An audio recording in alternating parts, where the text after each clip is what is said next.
You're calling from an 847 area code. Who are you? Where are you calling from? Hey, Michael, this is Steph from Chicago. Hey, man. Hey, Steph. What's Can on you hear your me mind? all right? Yep, can hear you well. What's on your mind?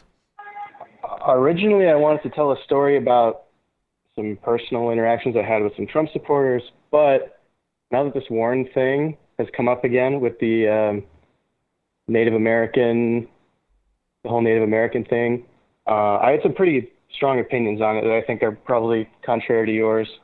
Okay. So when that first came out, she did the DNA test, and there was this small percentage of Native American. Not a percentage. And what was that? It was less than a percentage. It was less than a percentage, yes. Right. Whatever that number was, I'm forgetting the exact number now. I did the math to try and figure out when was this ancestor alive. And it came out to somewhere in the 1700s. And it's very impressive to me that she can have an ancestor that far back and still identify as a Native American. So what is it that you disagree with me about? I guess the overall tone from people, and I haven't heard. Are you a Native? Argument. Do you have Native American ancestry? I'm just curious. I don't. Okay, so I'll just say this. Yeah. This is a very common phenomenon in like colonial populations where they get one drop of blood in it and then they mythologize this. And it's basically a way to, salve colonial guilt. And it's weird that Warren's family did that. Like, and that's the conversation she should have, and she should acknowledge that. But most Native Americans actually do find that weird and off-putting. They don't think it's like. It's a dances with wolves sort of scenario. Are you trying to say that you think this is fine? Salutary? Fine? I don't. You think that this is okay? What's okay? What I don't like the tone that's like, you're not Native American enough. All right. You claim yeah. you're not enough of a Native American to claim that you are. She is not, because it's not a DNA thing. It's a cultural and Right. like sort of tribal affiliation thing, and that's much more complicated than what a DNA test can. So Yeah. she really stepped in it with the DNA test. Yeah. too. Let me just say this. Okay, I hear that. I totally hear that. Yeah, and it's also a question of, frankly, and I can't stand this phrase at this point, but like it's lived experience, right? Like I was talking to Julian Brave Noisecat about this, right? I mean, it's the affiliation and recognition that Matt said. It's also like, because this is all made up anyways, right? Like I don't think that race is an actual thing. I think it's a constructed thing, and a major part of how that's constructed is the racism and discrimination that you might have experienced as an example, a Native American.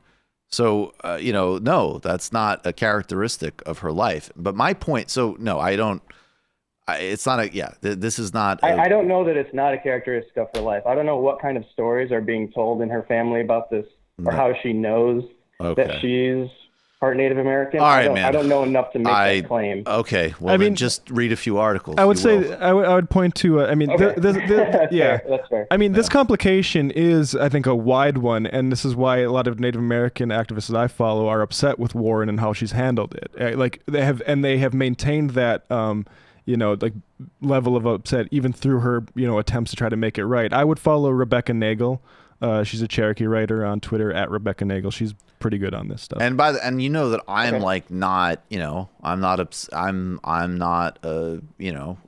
I'm into how people can be redeemed and evolved. But I will say that unlike some other scandals, this actually has some like substantive implications in terms of jobs and placement. But also beyond that, the point I'm making is, those of us in a Democratic Party who chose to be nice about this and not make it an issue and let it be a mess up, that is not something that's going to get replicated in a general election.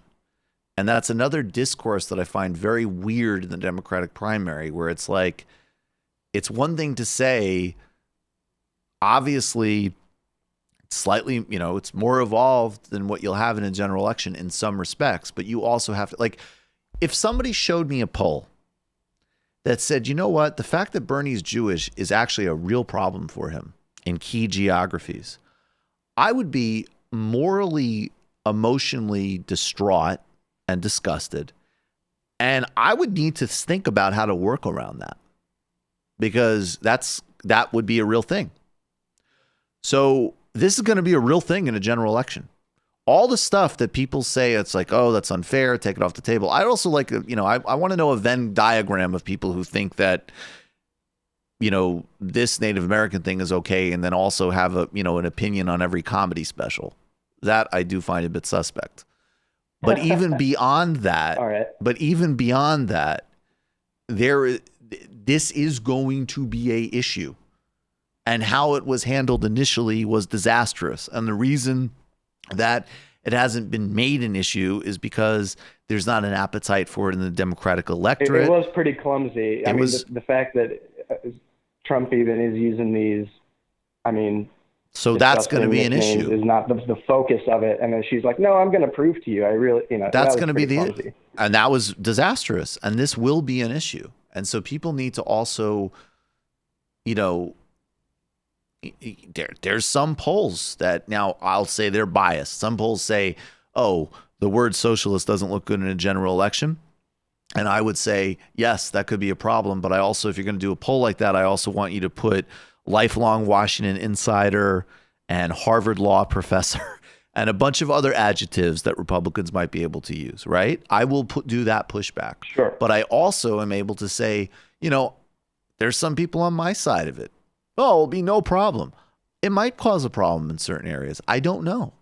We got to be real about these things. And that's something that people need to be real about, that, again, in the context of this primary, there's just an absolute unwillingness to assess all of the candidates equally. And that's a problem both from my perspective. All right, well, I'm going to cut you off because I actually have to go. Well, good. But, that was a great call. I appreciate hearing your, I'll call back in with my story about Dookie Trump supporters some other time. All right. Thanks. All right, thanks.